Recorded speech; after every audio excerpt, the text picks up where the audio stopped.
열왕기하서 2장 7절에서 14절까지입니다. 하나님께서는 한 시대를 여실 때는 한 사람을 세워서 그 시대를 열어가십니다. 시대마다 하나님이 쓰시는 사람이 있습니다. 하나님께서는 그런 사람을 예비해 두십니다. 엘리야 선지자는 아주 혼란한 시기에 살았던 사람입니다. 아합, 그 다음에 이세벨, 아하시아, 이들이 어떻게 하든지 엘리야를 죽이려고 했지만은 하나님께서 그의 머리카락 하나도 상하지 않도록 지켜주셨습니다. 3번씩이나 군사를 50명씩 보내서 체포하려고 했지만 나중에는 엘리야가 직접 아하시아를 찾아갔지만 엘리야는 살고 아하시아는 결국 죽음을 당하게 됩니다. 하나님께서 엘리야를 이렇게 지켜주셨는데 이제 엘리야를 데려갈 때가 되셨어요. 사람은 이 세상에 영원히 살지 못합니다. 때가 되면 하나님께서 데려가십니다. 땅에서 하는 일도 영원히 그 일을 할 수가 없습니다. 모든 일을 다 하고 갈 수 있는 사람은 없어요. 이 엘리야를 따라다니는 한 사람이 있었어요. 엘리야는 가는 곳곳마다 선지학교, 요즘으로 말하면 신학교를 세웠습니다. 수십 명의 사람들이 엘리야에게 훈련을 받았어요. 그런데 엘리야가 부른 한 사람이 있었어요. 일찍이 불렀습니다. 그가 누군가 하면 엘리사예요. 엘리사는 부자입니다. 밭을 가는데 소 24마리를 가지고 밭을 갈 정도입니다. 엘리야가 나를 따르라 이렇게 부르니까 엘리사는 집에 가가지고 자기가 일하던 농기구를 다 태웁니다. 자기가 일을 시키던 짐승을 잡아가지고 동네 사람들을 대접을 합니다. 그 다음에 공개적으로 엘리야를 따라갑니다. 그렇게 해서 엘리야와 함께 동행을 하게 된 거예요. 엘리야는 하나님의 일을 하다가 죽을 고비를 몇 번을 넘겼습니다. 어디까지 왔느냐? 이제 여리고까지 왔어요. 여리고가 어디냐? 요단강 갑니다. 이제 요단강만 건너가면 엘리야도 이제 끝나는 거예요. 이 엘리사는 엘리야와 끝까지 함께 했습니다. 사람들이 처음에는 따릅니다. 뭔가 있는가 싶어서 따르고 눈에 보기 좋아서 따르고 여러 가지 이해관계 때문에 따르고 그렇게 따르다가 이제 하나둘씩 이런저런 일을 겪으면서 슬며시 다 떠나갑니다. 이 끝까지 따른다는 것이 참 힘든 일입니다. 진정으로 사랑하지 않으면 끝까지 갈 수 없습니다. 누군가를 따르고자 할 때 그 이유가 분명히 있을 거예요. 어떤 세상적인 야망이든지 자기에게 돌아오는 이익이라면 끝까지 따르진 않습니다. 지위 관계, 인간적 관계, 관계는 두 가지가 있다. 지위 관계는 뭐냐? 그 사람이 가지고 있는 거, 그 사람의 직책, 그 사람의 위치, 뭐라도 따르면 콩고물이라도 얻어먹을 게 있어가지고 따르는 거, 그 일을 그만두든지 그 지위에서 내려가면 다 끝납니다. 더 이상 지속이 안 돼요. 이해관계가 거기이기 때문에 사람이 좋아서 그 사람을 사랑함으로 따르는 관계는 전혀 상관이 없어요. 지위가 있든지 잘 되든지 망하든지 내가 얻어먹을 게 있든지 없든지 아무 상관없어요. 끝까지 따릅니다. 지위관계로 따르는 것은 이것은 허무한 거예요. 저도 그런 자리에 있어 봤잖아요. 이유가 뻔해요. 제가 총회장이 되면 줄 자리가 많거든요. 그렇게 하다가 어느 순간에 아직도 안 보여요. 그게 지위관계입니다. 내가 어떤 자리에 있을 때 그 주변을 맴돌면서 따르는 것은 다 부질없는 일이에요. 내가 돈이 있을 때 주변에서 맴도는 거 다 부질없는 일이에요. 오늘 이 엘리야가 주님을 따르느라고 어떤 고생을 했는가, 어떤 험한 일을 겪었는가, 얼마나 위험한 일을 하고 있는가, 이것을 다 본 사람입니다. 좋은 것만 먹겠습니까? 엘리야에게 허물이 없었겠어요? 그가 성품이 완벽했겠습니까? 그렇지 않을 거예요. 그런 모든 것을 알고 따른 사람이 바로 엘리사입니다. 제가 목회를 하면서 또 여러 가지 일을 하면서 많은 사람이 떠나가는 걸 저는 경험한 사람이에요. 그래서 이 부분에 대해서는 잘 압니다. 진정한 제자가 누구냐, 진정한 예수의 제자가 누구냐, 끝까지 따르는 사람입니다.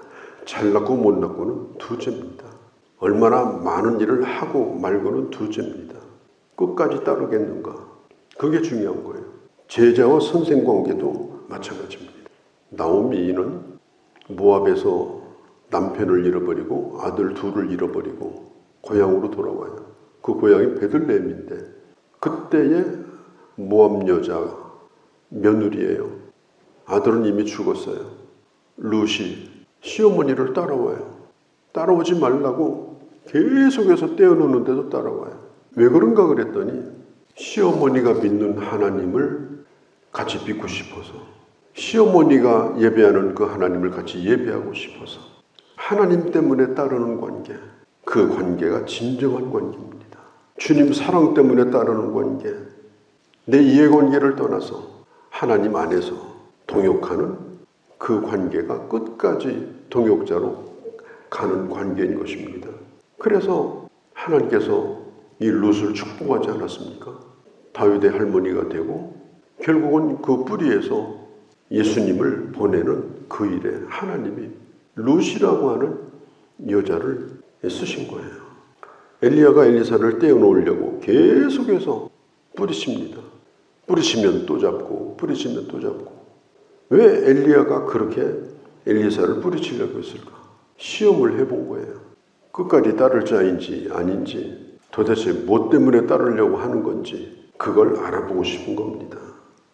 그때 당시 오늘 성경에 있는 대로 엘리야가 요단강을 건너고자 할 때 그 마지막 시간에 선지 생도들이, 신학생들이 50명이나 있었어요. 그걸 다 보고 있었습니다. 그때에 그 선지 생도들이 엘리사에게 한 얘기가 있습니다. 엘리사요, 이제 엘리야는 떠날 사람입니다. 이미 엘리야는 갈 사람입니다. 가까이 하지 마십시오. 갈 사람을 가까이 해봐야 뭐합니까? 하나님이 데려가시고 죽는다는데 죽는 자리까지 갈 겁니까? 그러니까 엘리사가 하는 얘기가 자기를 따르는 선지생도들에게 한마디로 딱 얘기합니다. 내게 그런 말을 하지 말라. 가만히 있어라. 꼭 그런 사람이 있어요. 아니 끝까지 그분 따라가서 뭐 할 거냐, 끝까지 이 교회 나와서 뭐 할 거냐, 그래가지고요 무리지어서 돌아다니고 뒤에서 그런 일을 하는 사람이 교회 안에도 있습니다. 내가 먼저 나갈 테니까 나중에 따라 나와 이러면서 저들끼리 그렇게 하는 거 저도 다 보고 들은 사람이에요. 의리라고 하는 건 눈꼽만큼도 찾아볼 데가 없어요. 보이는 사람도 못 따르는데 무슨 하나님을 따릅니까? 이 선지생도들이 하는 얘기가 그거예요. 엘리사요, 아니 그분 지금 가실 분 아니에요. 은퇴할 분 아니에요. 그거 따라가 봐야 소용없어요. 왜 자꾸 그런 사람을 가까이 하려고 그래요? 우리가 지금 엘리사 당신을 따르잖아요. 그분은 갈 사람이고 지금 어디까지 따라온 겁니까? 베델로 갔다가 지금 요단강까지 따라서 이 강 건너서 같이 죽을 겁니까 지금? 이러면서 계속해서 엘리사를 따라다니면서 엘리사를 말렸습니다. 누구 한 사람도 엘리사의 손을 잡고 나도 당신과 끝까지 가겠다, 당신의 동료가 되겠다 이러면은 얼마나 좋겠습니까? 그런데 엘리야를 따르는 일에 선지생도들이 계속해서 방해를 했습니다. 요단강가에 왔어요. 이제 강을 건너야 되는데 강을 어떻게 건넙니까? 배도 없고. 8절에 보면은 엘리야가 엘리사에게 청하건대 너는 여기 있어라. 나는 강을 건널 터이니까 너는 여기 있어라. 하나님이 나를 요단으로 가게 하신다. 이제 떼어놓으려고 합니다. 엘리야가. 그때 엘리사가 말합니다. 내가 하나님의 살아계심과 당신의 영혼이 살아있음을 두고 맹세합니다. 맹세를 여기만 한 게 아니에요. 2절에도 했고 4절에도 했고. 지금 엘리사는 그냥 하는 얘기가 아니에요. 맹세하고 지금 따라가는 겁니다. 단호합니다. 50명의 제자들을 지금 멀리서 바라보고 있습니다. 지켜볼 뿐입니다. 지금 엘리야는 엘리사와 씨름을 지금 하고 있는 거예요. 그때 요단강가에 섰습니다. 엘리야가 겉옷을 벗어가지고 물을 치니 놀라운 일이 일어납니다.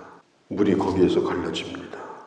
9절에 보면 엘리야가 엘리사에게 이르되 나를 내게서 데려감을 당하기 전에 네가 나에게 뭘 구하는지 말해라. 원하는 게 있을 거 아니냐. 왜 이렇게 나를 끝까지 따라오려고 하느냐. 내가 이제 갈 때가 됐다. 너도 나를 따라올 수가 없다. 도대체 뭘 원하니? 그때에 엘리사가 이렇게 말합니다. 갑절의 영감을 내게도 있게 하소서. 그때 엘리야가 네가 참 어려운 곳을 구했도다. 갑절의 영감을 왜 구했을까요? 엘리야보다 똑똑하려고요? 엘리사가 교만해서 그럴까요? 아니에요. 너무 험한 세상이기 때문에, 너무 힘든 세상이기 때문에, 갑절의 영감이 없으면 사명을 감당할 수가 없기 때문에 하나님의 능력이 필요한 거예요. 오늘 이 시대가 얼마나 편리합니까? 손바닥에 모든 정보가 다 들어있습니다. 이제는 인공지능으로 말만 하면 손에 다 갖다 줍니다. 어떻게 보면은 지식과 정보만 가지고 일을 한다면 이렇게 편리한 시대가 없습니다. 지금 오늘 이 시대는 가장 힘든 시대를 지금 살고 있습니다. 영적인 것과는 전혀 상관이 없는 방향으로 지금 세상이 지금 흘러가고 있습니다. 교회 알기를 정말 우습게 합니다. 목회자 알기를 정말 우습게 합니다. 복음에 대해서 관심이 없습니다. 이런 시대에 좋은 정보를 준다고 예수 믿습니까? 좋은 정보 가지고 말씀 전한다고 감동이 옵니까? 이 시대야말로 하나님의 영감이 없이는, 하나님의 감동이 없이는 한순간도 하나님의 일을 할 수 없는 그런 시대를 지금 살고 있는 거예요. 엘리야 시대나 우리 시대나 지금 똑같습니다. 그래서 엘리사가 구한 거예요. 갑절의 영감을 달라고. 그래야 하나님의 일을 하지 않겠냐고. 성경에 보면은 엘리사가 엘리야를 아버지라고 불렀어요. 아버지요, 아버지요. 엘리사에게 엘리야는 아버지 같은 존재였습니다. 영적으로 아버지였습니다. 이제 그 아버지가 떠나려고 하니까 자식된 자가 어떻게 할 바를 모르는 거예요. 이스라엘의 마병이요, 내 아버지요. 이스라엘 백성에게 엘리야는 그야말로 마병이었습니다. 하나님의 군대였어요. 엘리사 자신에게는 아버지 같은 존재였습니다. 그런데 그가 떠난다고 하니 지금 뭐가 필요합니까? 하나님의 능력이 필요합니다. 하나님의 영감이 필요합니다. 성령의 감동이 필요합니다. 그래서 그걸 구하는 거예요. 하나님과도 끝까지 동행하는 사람이 쓰임을 받습니다. 동역자와 끝까지 함께하는 사람이 쓰임을 받습니다. 오늘 엘리야를 따랐던 엘리사가 바로 그런 사람입니다. 우리가 오늘 구해야 될 것은 뭐냐? 주님, 나는 끝까지 따라가겠습니다. 나에게는 어떤 동기도 없습니다. 내 야망도 아닙니다. 하나님이 나를 원하시면 내가 이 시대에 쓰임받기를 원합니다. 주님에게 쓰임받는 것이 내가 원하는 바입니다. 내 야망이 아닙니다. 무슨 직책 직분이 아닙니다. 그런 것은 전부 썩은 모자입니다. 성령의 능력이, 하나님의 감동이 내게 있어서 일도 하고, 하나님의 감동이 있어서 하나님의 말씀도 전하고, 하나님의 감동이 있어서 내가 형제를 사랑하고, 하나님의 감동이 있어서 복음도 전하고, 이 성령의 뜨거운 감동, 이것이 갑절이나 내게 있어야 이 어려운 시대에 주신 사명 감당하겠나이다. 이 엘리사 같은 간절한 소원을 가진 사람이 이 시대에 필요하고, 아무리 시대가 어려워도 하나님은 쓰실 사람을 쓰신다. 이 확신을 가지고 하나님의 능력으로 충만해져서 엘리야처럼 주님이 부르시는 그 순간까지 한 시대를 이끌어가는 마병으로 수많은 사람들에게 영적인 영향을 가진 그런 사람으로 아버지 앞에 쓰임받다가 갈 수 있는 그런 주의 자녀들이 되어주시기를 바라고, 오늘 간절한 마음으로 다른 거 구하지 말고 주님 앞에 그걸 구하고 오늘 이 자리를 떠나시기를 바랍니다. 거룩하신 우리 아버지, 주께서 오늘도 주의 말씀을 주셨습니다.